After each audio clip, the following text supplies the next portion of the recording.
I'm like, I'm just happy to have a roof over my head. You know what I mean? I'm like, I don't have to have some crazy luxurious thing. I'd rather have an interesting experience than like a 4-star or whatever. You know, like, oh, the spa was nice. Forget it. I don't care about that stuff. I'd much rather just go embrace the interestingness of it. So, okay, so Are we talking? what's up with Vegas? Yeah, What's up with we're Vegas? on. We're live. I've been to Las Vegas several times, and every time I go, I discover something new to love about it. Usually, a couple things to dislike about it as well. But you'll get that if you haven't been, you'll get the opportunity to make those decisions for yourself. However, there are some highlights for me that I would throw out there to anybody who's going to visit Las Vegas. If you are a fan at all of Thai food, there is a restaurant. It's kind of off the beaten path. It's off the strip, but it's called Lotus of Siam, and I don't even know which road it's on. It's like on Flamingo or something, or Tropicana. These roads that you've heard of before, that actually exist and are real places. But it's like you got to take a cab there, and it's in a strip mall. And look, you're like, really? I've come to this place.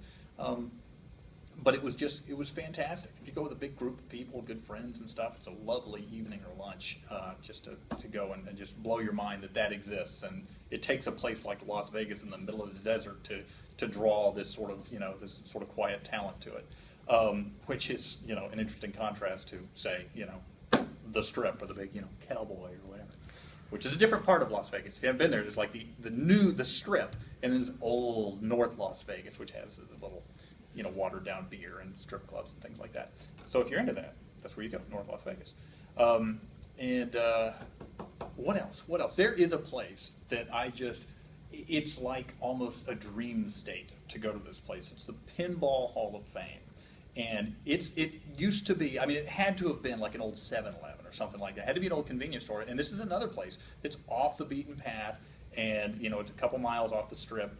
And you go there and you're like, what is this dump? And then you go in and you realize that there is somebody who has a love affair with old pinball machines and has spent his life restoring them and finding them and buying them at auction and all this stuff. And it's really glorious. Every pinball machine, from the 60s and 50s and digital things from the 80s and stuff, they have these little handwritten placards on the side that talks about, well, I got the backboard in an auction here, and I got the base of it from here, and I spent 2 years replacing this and that. But they all work. They're functional. It's not like a museum where you go and you can't touch it. It's behind glass or a rope or something. You go in there with a pocket full of quarters and you play pinball all night, and it's awesome. And there's nowhere else you can do that. Other places in Las Vegas, if you have a hankering for a Guinness or a Jameson and Coke or something, there's an Irish pub that I just love, and I go every chance I get, introduced to me by a friend who practically lives there when we're not in meetings and stuff like that. It's called Nine Fine Irishmen, and it's in the ground floor of New York, that casino hotel. And they just have a band every night, and it's a lot of fun, and they're nice people, and it just feels like you're kind of, it takes you away from all the crazy neon lights from the Strip and everything like that. So I throw that out there as well. I'm sure there are other great bars and pubs and clubs and stuff, but that's one I enjoy. What else? A word of advice, if you haven't been to Las Vegas before, you will walk out on the Strip and see a casino or something, or the convention center, and you literally can see it from where you're standing, and you'll say, well, let's just walk over there. It's right there. I can see it.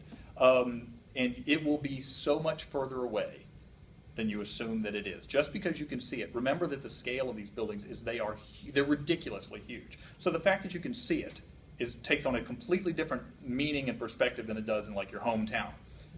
And sometimes stuff that you can see, you're looking over like a busy highway where there really is no way to cross. So check your maps, take a cab, grab the monorail. The monorail is not as evil as some people say, although it's not cheap. It's like $5, right, to take a ride.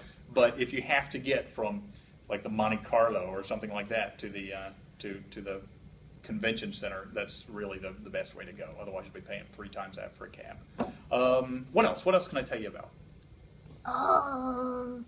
Well, let's see. Dang it, I can't think of anything. I think we better just. It's running over. It's almost 5 minutes. Okay, stop it. Yeah.